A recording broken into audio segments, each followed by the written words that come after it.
You guys have one of the most clever and funny shows on television right now. It's just, it's fantastic. It's really great. That means a lot to me. Well, For thank real. you. Oh, that's nice. But it really is fantastic. And what I love about it is that my wife and I watch it with our kids exactly, they're 14 and 12, and we're all howling hysterically at the show. Great. So it's nice. That's rare, right? Very rare. Woo, Mike Schur, the creator's a genius. He's a brilliant writer. He's a brilliant writer. Yeah, that's so good to hear. Thank you for saying that. Holy cow. You know what's cool is that you were not too long ago, I mean, now you're on this hit television show, critically acclaimed. You were a nanny till pretty recently, isn't that right? I was. Like how recently? Like very recently. Like the show, we're about to start our 3rd season. Right. Like right before the show got picked up, I was still nannying. I was nannying for 10 years in New York, a few years here in LA, and I love nannying. I kept doing it because I loved it so much. I love babies. Older kids are weird. Yeah. They're weird, you know. Yeah. Like, was there a moment where you thought, like, no, this is it, I'm out? There are so many moments, but one in particular was I was babysitting for a weird child. How old about? I think he was like 6 or maybe 7, and he was kind of messy, and I was picking up his Legos, and I like bent over to pick up his Legos, and I feel a smack on my bottom. And I turned around to like yell at him, and he looks me dead in the eye, and he goes, "That big fat butt belongs to me."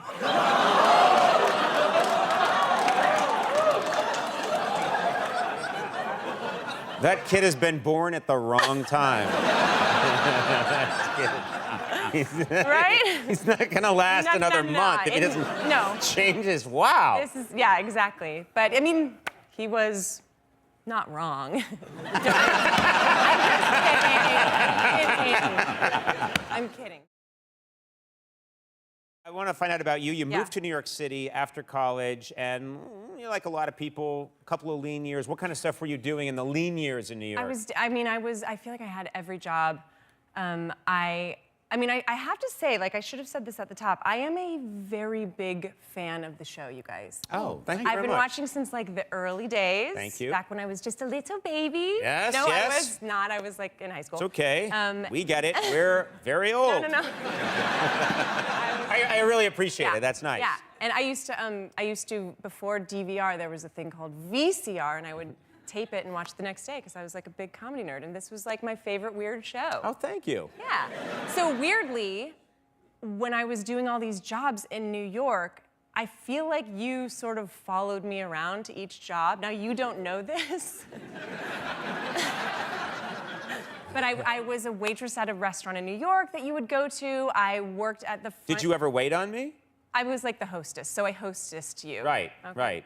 You were nice. Please tell me I didn't slap you on the butt and say, that butt belongs to me. Please tell me I didn't. Andy did. You Andy did. Yes, I knew it. That is so Richter. Yes, yeah. classic Richter. Gotta lay down the law. And then I was like the receptionist at a design firm where you and your wife were getting your house designed. I don't know.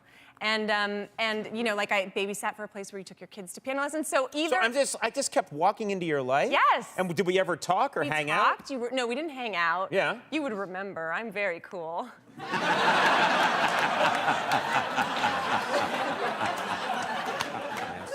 Yeah. I remember. Yeah, but he's very shallow. Yeah. That's true. Yeah, no, you were always very nice and very Conan-y, you know what I mean? It was. What does Conan-y mean? You were just like, I'm Conan.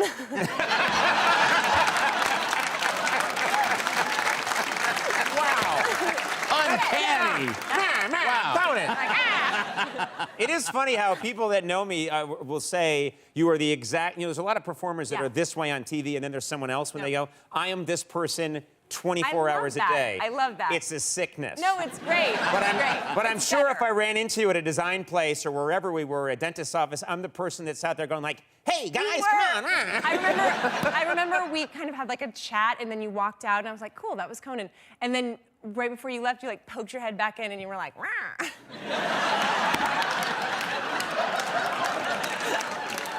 It was charming. What you're describing now is a neurological tick. Right. Right. Andy, what am I gotta go? I don't know. That was your Burgess Meredith That's days. what I said. No, it was very nice and charming. Let's talk about The Good Place for Yeah. a second, because you play this artificial being on the show, and it's a hilarious role because you're really supposed to be, I mean, I don't know how to describe it, almost like a highly evolved Siri Right, or Alexa. that's perfect. Yeah. That's it. Yeah, and it's such a, you play it so well. You're Conan so funny. O'Brien. You're so funny playing this role, but I'm just curious, like, how has that informed your life playing that role? The weird thing is that like Siri and Alexa are such a big part of our lives, and I think that playing Janet is her name, it's like tapped me into some sort of like robot brain where I don't want to use Siri and Alexa anymore because it's like mixing two things. People are also like really rude to their Siris and Alexas. Have you noticed that? I have. Well, people just, they don't think of them No. as... As what? Well, I don't know. I just think I like to try and be polite. Me too. And so, but I do. I try to be polite, and so it's when I'm just like, call Sona cell. When I'm calling my assistant on her cell, call Sona work. It feels you feel like weird. you're being a jerk. And then you're like, Sona. Yeah. Yeah, I don't know. Yeah. And I often say please and thank you, and then it like misses it. It doesn't work for me, so I don't use it. I even like stopped being friends with somebody because of the way they treated their Alexa. For real. That's weird. I know. I'm sorry. That's really weird. I heard the way you spoke to Alexa. I did. Apologize to Alexa. Well, I'm waiting. Apologize to me. Yeah, she was very rude. She screamed at her Alexa in front of a whole party, and I was like, we're done. Yeah, we're done. We're done. No one treats a soulless machine like that. I feel for her. I know you're a big fan of One Direction. Oh, yes, I am. And I have to ask you this because one of the perks of now that you're on TV is you sometimes get to meet your heroes. I understand you got to meet. What happened? Oh my gosh. What happened? It's almost embarrassing, but here we go. Yes, I'm a huge fan of One Direction. I've loved them since the beginnings, and I recently was at one of Harry Styles' show. Harry Styles? Yeah. And yeah, and I was backstage with my sister, and you know I had met the boys like briefly here and there. Similarly, I would always remember. Of course, they would never remember. And so we were backstage in the green room, and Harry comes in, and everybody's kind of like looking at him, and then all of a sudden he looks over my way, and his eyes like light up. What? And he starts coming towards me with his arms outstretched. And should I do like his voice? Sure. Okay, he's like, no, I don't. Okay. No, I'm going to. He's like, you're killing it. I'm so proud of you. Oh my God. Yes. He's like, everybody's talking about what a good job you're doing. He's like, what a promotion, which I'm like, I guess we got a second season or something. Yeah. Like that's British for that. And it was like the best moment of my life, and I have been married. I'm married. My wedding You're was still great. married. I'm married. You're still married. Yes, and he. Yeah. And you've been on this show. And you know, so we we have like a lovely little chat, and he walks away, and my sister and I kind of like grab hands. Sorry. That's okay. Okay, cool. Please, it's right here. Okay. And you know, like I'm freaking out. And then a few minutes go by, and my sister and I are sitting on this couch, and he looks over, and he's like, what are you two talking about? And I'm like, mind your own beeswax, Harry, because at this point we're like buds. Right. And he goes, everybody, to this whole green room. He's like, Sue just got a promotion, and she can't stop talking about it. Give it up for Sue! And this entire green room starts clapping. Right, because my name is not Sue. Sue. Who's Sue? Right. Sue is somebody who Harry is so nice to. He obviously loves this person. It is not me. But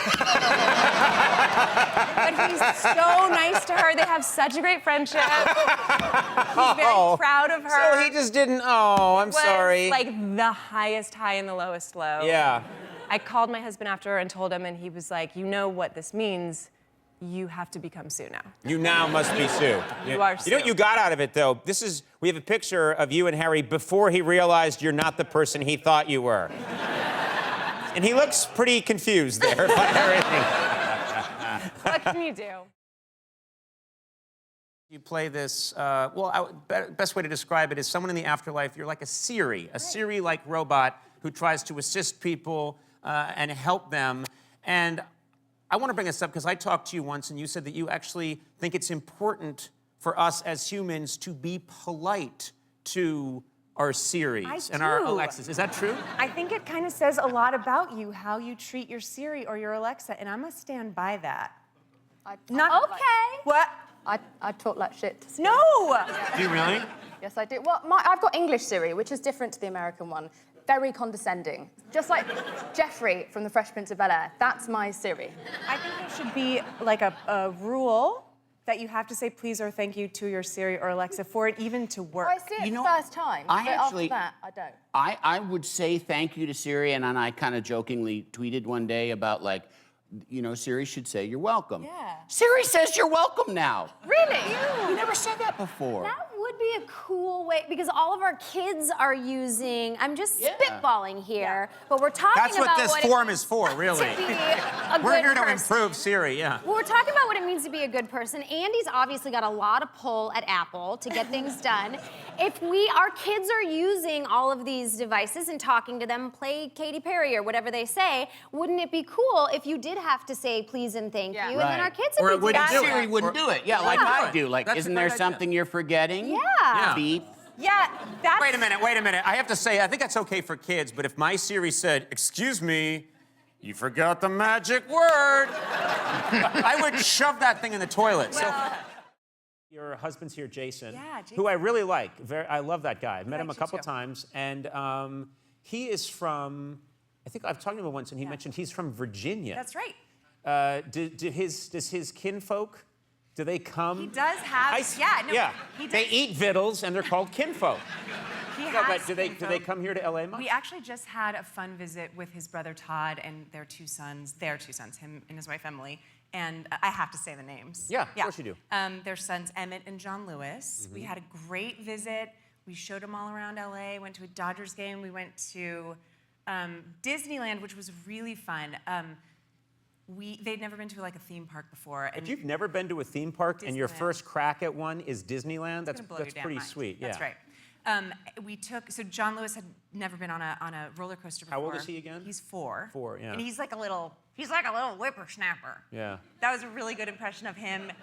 You don't know that because you haven't met him. No, a good impression of him He's like- and any gold miner. That's right. Yeah.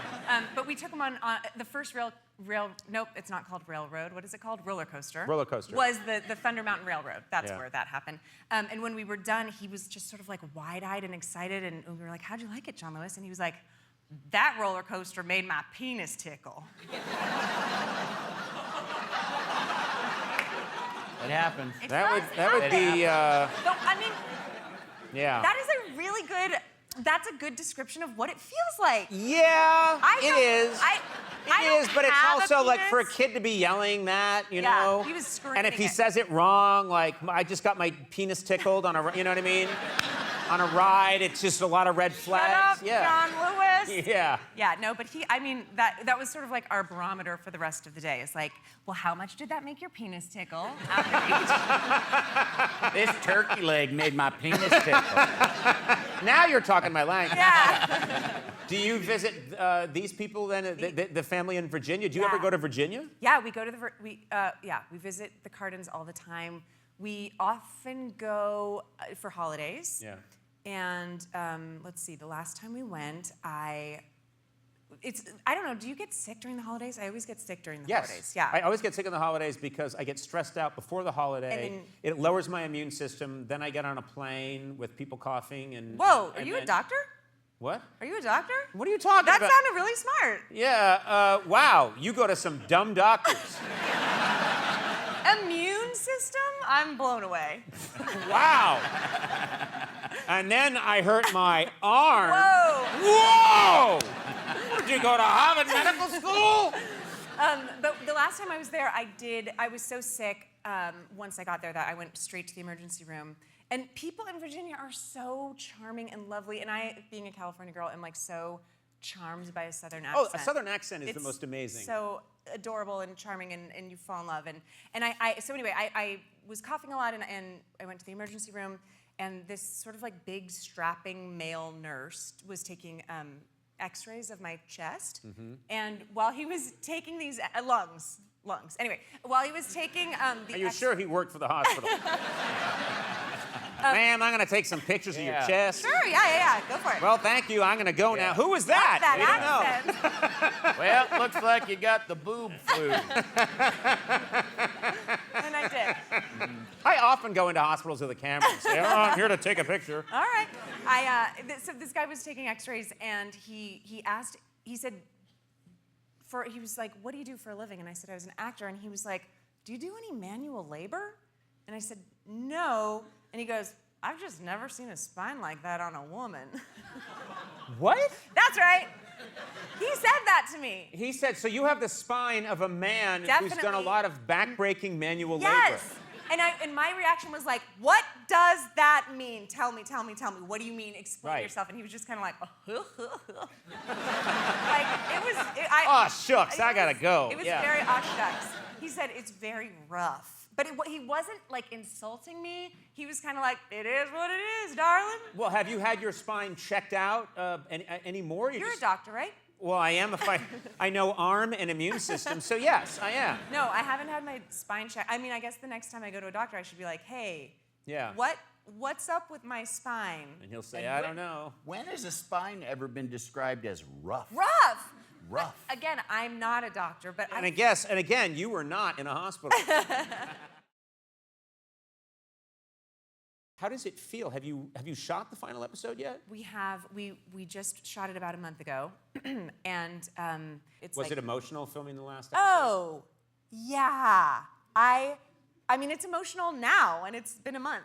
Right. I for real, was getting massage yesterday. Now who's bragging? I was getting massage yesterday. Must be nice. and while I was in this dark... By a guy who says he's a massage therapist. Yeah. Hello, ma'am. I'm fine. going to massage you. Well, I gotta get can a take a power picture tool of- for this yeah. spine. Let me take a picture of this chest. What's going on with I this hurt my spine here? hand on your spine. As I was getting a massage, I felt tears streaming down my face. I was thinking about the last scene that Ted and I shot together. It's still like very fresh, and I don't know. I guess I'm a freak, but I'm still very emotional about it. Yes, Yes. it was shooting that last episode, even just shooting the last season. It was everything that was like, well, that's a wrap on this. Yeah. Like, this set or this actor or whatever. This is the last of that Oof. moment. Yeah, Yeah. yeah. Well, you are so exceptionally talented. You're going to go on to so many other things. You already have. What was that noise? I just weep. Oh. I weep for the compliment. It's so nice, Conan. Jesus. Okay, you didn't really weep. You went like this. That's weeping. It sounded like you were anesthetizing a small cat.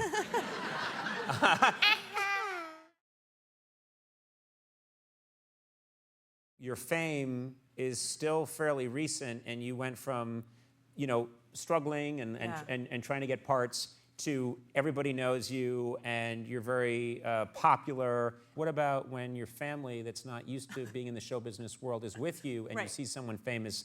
Do they act cool? They've been great around like the cast, and that's frickin' Ted Danson. You know what I Yes. mean? There was a few years ago. I remember I was about to do a movie with Molly Shannon, the great Molly Shannon. Again, like an amazing, hilarious woman that I grew up being in love with, and the timing of this was insane. We were about to do this movie together. We had never met before, and I was at a deli with my parents, and we had just been talking about her that day. It was too much. It was weird. And as we're standing in line at the deli, in walks Molly Shannon. Right. And she gets in line behind us, and I was like, oh, wait, can I say what are we? Yeah. No, you can't. Okay, We're off, great. yeah. Boop, Just boop. did. It's Cool. fine. Yeah. Great. Andy So- said during the show. No, I said and you said yeah. Or did I say and you said? No, I said and you said Okay. yeah. Okay, we're So, off the air. Okay. Yeah. So Molly walked in, and I was like, holy. And That's too much. You Okay. can't use them both. okay, I get that. There's a way this is done, and you didn't Right, do right. it. I didn't do it right. You just burned up our quota for the month. Aw, Now we have rats. to, yeah. Yeah. So to be cool, I texted my parents, Molly Shannon is behind us right now. And then my dad looks at his phone and he just goes, Molly Shannon. And she was right there? Yeah. That's fantastic. It was great. My guest tonight, one of the stars of two, count them, two fantastic shows, HBO's Barry and NBC's The Good Place, which is streaming now on Netflix. Please welcome our really good friend, Darcy Carden. Darcy, how are you? I'm good, Conan. How are you? I'm doing really well. I envy you. It's like a Balinese chair you're in right now. Yes, I'm just feeling the ocean air. No, I don't live. I live right. I like can smell downtown from here. Guess what? You could just tell people. No one would know. That's you know? true. It looks like you've opened a spa. It's just very nice. It looks. I'm getting relaxed just looking at you. How are you doing? How are you during this time? I'm good. I feel like I sort of have it. You know, I'm not an essential worker in any sense of the word. Too unessential. And right. I don't have kids. So I'm doing a lot of cooking. I'm doing a lot of eating. I'm doing a lot of television watching, dog walking. You're clearly, you're falling apart. I can tell just talking to you. Actually am. You're yeah, really this is like the first time I put on makeup and brushed my hair. I'm like, people. You look great. Tell me, I know I've become friendly with you and your very cool husband, Jason. Yeah. So I know you guys. You're a very cool couple. In fact, my wife and I tried to hang with you guys unsuccessfully. But hold on, Conan, the pandemic happened. Yeah. We didn't want to, nobody wanted to rush each other. It was like, you want to throw out a date? I'll throw out a date. Does this weekend? No, let's next week. It's like it's what we do. Nobody solidifies anything. It's like, we'll do it at some point. I suspect you and Jason of releasing the virus just to get out of it. That's because the timing was so suspicious. You were like, yeah, maybe next week, unless you said, unless there's some sort of novel virus from the Corona family. And I was like, you think that was part of it? You think that was you were working in a lab at the time. Okay, sure, but you have no proof. Honestly, you have no proof. No, I mean, honestly, truly, it kind of puts it all in perspective of like, when this is all done, let's hang, let's jump on the friendships, you know? This doesn't mean hang, first of all. What does it mean? I don't know, but I don't know. I think this means fight. No, okay, I know what it means. Okay. Are you two then, do you go outside or do you stay? You have to go outside, right? It's so funny how like a dog walk is one of the biggest parts of our day. It's so important, you know, when there's so little to do, that becomes, it becomes like the most important thing that we're doing during the day. I don't know, I wear them. Oh, my dog's right here. Penny. You know, it's funny, as you were talking about your dog, your dog crashed the Zoom in the background. Oh. This is Penny. What's the name? Penny. Penny. Hey, Penny. I love Penny's rakish scarf. Thank you. She is not loving this vibe right now. She's like, get me the hell off of Conan O'Brien's show. I think Penny entered thinking it was one show, then saw who the host was and was like, I'm good. Yeah. I liked him in the late 90s, not so much now. Right. She's like, no, this isn't Samantha Bee. Okay, well then I'm out of here. I'm out of here. Yeah. So you go out for a dog walk. What is your manner? Because you're a very chipper, cheerful person. I imagine you being that way out in the world, even during the pandemic. You know what's funny is I think I am friendly in normal life, but the mask is giving me almost like this boldness. Like I truly cannot pass a person without greeting them in some sort of way. There's this guy the other day that was playing the saxophone really beautifully, and I sort of like yelled across the whole park. I was like, "Sounds good, sir." I've never said sir to anyone in my life. I'm like turning into a different person. Thank you, honestly, musician. Yeah. I know. Oh yeah. What about you? No, I'm just saying. I question, first of all, saxophone. That's, you literally spit into a saxophone and fire saliva out into the world. It's a giant brass saliva shooter. He's truly spitting. He was just spitting into the world. I'm just And saying. those droplets, Here's they hang. Here's the thing. Here's the thing. I went for a walk yesterday and I was wearing the mask, but I also like to wear this big crazy cowboy hat that I got in Australia when I was doing a travel show. And it's a Crocodile Dundee hat. And I do this thing now where people pass me and I do that. That's what I'm saying. And I realize I'm doing a character. Who are we? I don't know. I'm a cordial bank robber, Yes, from like 1880s. 100%. Also, it's smart of you to wear the hat because if your hair is so recognizable, even if you had the mask on, they'd be like, "Hello, Mr. O'Brien. Yeah. I see your hair there." I know. And also, I'm kind of the boldness goes both ways. So I'm nice to people, but also if someone isn't wearing a mask, or if the other day I saw some like 4 guys together walking. Nobody was wearing a mask. Right. And I'm like, this doesn't check out. What are you, brothers? Like what's going on? Y'all live together? This isn't how it Why works. are you walking so closely? I can tell they're not roommates. This was not like a brother situation. It was like something's up here. So the mask gives me a boldness. I mean, it doesn't actually. I don't like go up and yell at people, but I do feel a little bit like more powerful since they can't see. Oh, Right. Conan, watch this. Watch this. Oh my God, look at that. That's I'm with Team Coco cup. You really don't want to be drinking out of those. We're not made in a good factory. No, I'm kidding. They're fine. They're fine. I am drinking a lot, Conan. It is. Okay, let's talk about that. Because that's the one thing that's the topic I am obsessed with. Right. We've talked about this before. But in this time. When do you guys, you and Jason, Yeah. if you were to imbibe, what's the earliest you would start? We're not really okay, so there's life, there's normal life, and then there's quarantine life. I'm just talking about quarantine. Okay, great. Let's just talk about quarantine. We're not really doing any day drinking, but I'm talking about the second it becomes dark, we're drinking. And it's every night. And it's cocktails, it's wine, it's whatever. It's like while we're cooking, it's so much a part of our schedule now that if I have things to do, my brain is like, you need to get this done during the light hours because you will be drunk tonight. Yeah, it's I will say something like sales of alcohol have gone up like 40% during this time. How do we feel about What I'm saying this? is there's a silver lining to everything. That's an essential business. And we all know that there's gin in that in what you're drinking in your cup. No, but I mean, it's it can start off with like, I'll just have a little sip of wine at 6 or 6:30. I'll just have a sip of wine, but then you're smoking crack half an hour later. One thing leads to another. And but that's just the quarantine life. And we have to give ourselves that right now. We have to go easy on ourselves. Yes, I love that. Wrote King Lear, we're smoking crack. Yeah.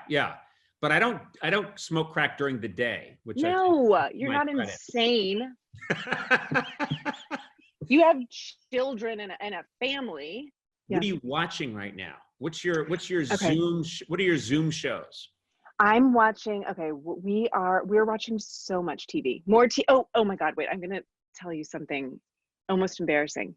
We are watching so much TV during the day that we like blacked out the windows in our. That's terrific. That's shameful. That's truly shameful. Yeah. Oh my God. That's a little scary. Don't tell anybody about that, okay? Don't worry. No one will see this. I didn't think so. We binged Succession. Right. We binged Unorthodox. We binged Tiger King and all that stuff. Here's a fun thing we've been doing every single night during dinner time. We watch one episode of Cheers. You know that show? Did you watch Cheers? I mean, you would be too young. Oh, I'm so young. That's really true. But I'm serious. I mean, okay. Cheers. What I'm saying is, Cheers is there are a lot of actors out there of a different generation that didn't watch that show when it was on the air. They only know it from reruns. Right. That's true. I mean, I do remember when it was on the air. I remember my parents loved it and my grandma loved it, and she had a big Ted Danson crush. God rest her soul. She's above you. She's in the upstairs at your house. Actually, yes, if I had a camera, it would show her. She's strapped to the ceiling and she's fine. Say hi, Grandma Nita. Hi, Grandma Nita. How are you? She's fine. She's fine. So yeah, I didn't really watch it when it was. I didn't.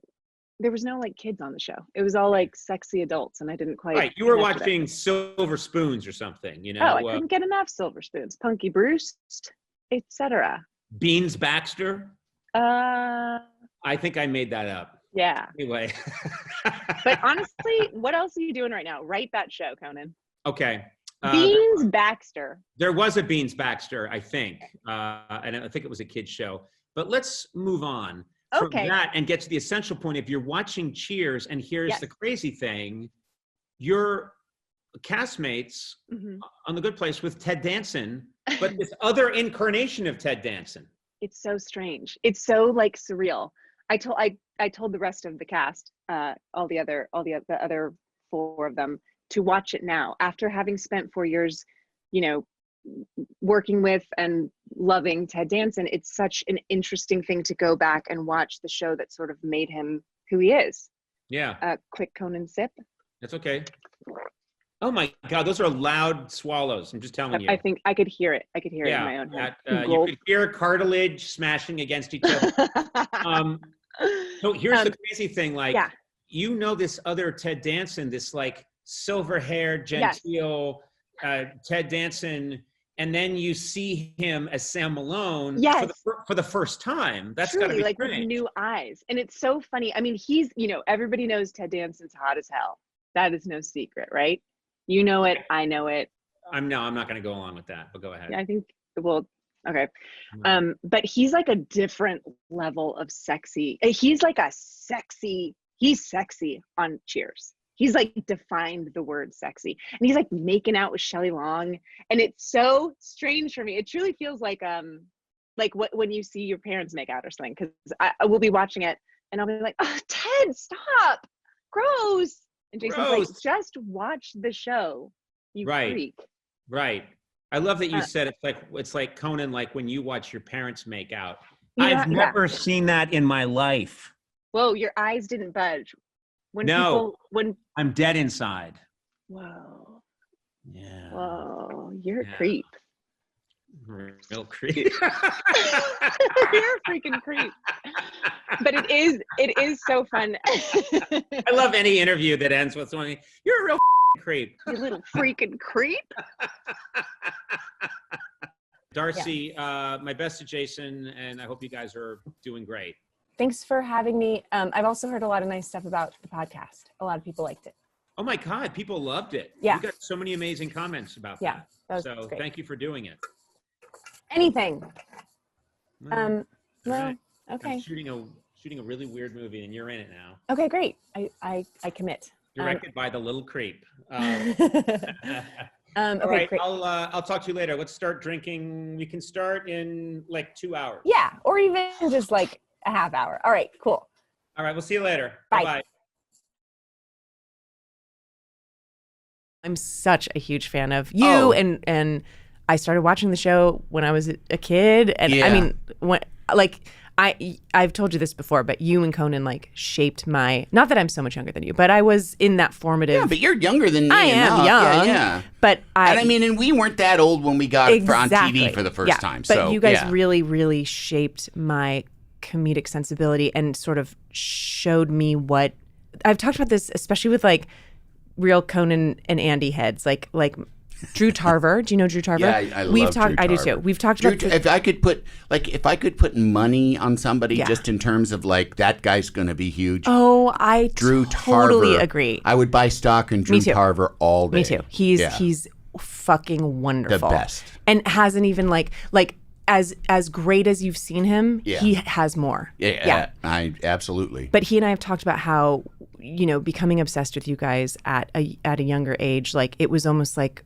a language you would speak, and if somebody else spoke that language, it was like a shared. You know, I don't Letterman know. was that. Yeah, exactly, or like Monty Python or something like that, where you're like, oh, you get that too? Great, we see the same, like we're the same, we have the same sense of humor, and which was so nice as a weird young kid. Oh, it's I mean, and it's the thing that the work thing that I am probably proudest of is having the effect on people younger than me who are serious about comedy, i.e., me, just younger, and then being a formative influence on people now, out being formative influences on other people. It's just, it's, you know, you can't even. Yeah, it's like you say, it's like, you know, UCB being grad school. Like this is like, it's like being a professor emeritus of comedy U or something. Yeah, but it's no, almost too big to like wrap your head around. I think. Yeah, because it's really. I can't. I know, spend and a you lot of shouldn't time. actually. Of course, but I'm very proud of it, and I have to remind myself, just given the date. How every minute has 60 seconds in it. I have to remind myself, no, you know, you're not, you're not the lazy slob that you think you are all the time. You're the one who's you've actually you done some things. You've done some things, You've that are nice. You sure have. You sure have. You're cool. But yeah, it is being in that position has been. I've gotten to watch a lot of showbiz happening over the years. And I mean, it's interesting to then you start to do it, and it is kind of like, well, I think, and you touched on it too, the amount of real people, like people that you meet, and you're like, okay, I'm talking to the person, then that's kind of, it's surprisingly rare. I know. I know. It's nice. Yeah. When you see that, you're like, oh no, I mean, I say that about the people you've mentioned, like Henry. People always say, is Henry Winkler really as nice as he seems? Even more, and he is. He's even better. He's even better because he's realer. He cares more. Yeah. Henry, I just did a Broadway play in New York City, America. Yes, it was the Thanksgiving play. Yeah. And Henry would call me every Monday because he knew that was like the day we were off, just to check in. How did this week of shows go? What did you learn? What happened? It was like, he really is like, he's all that you hope he is, but then also more because it's not surfacey. I love him so much. I just think it's hilarious that he was Fonzie. I know. Like, of all the people that you could pick to be like the supernatural cool guy that can start machines by punching them, it's like, Henry? I love it. Yeah, it's really fantastic.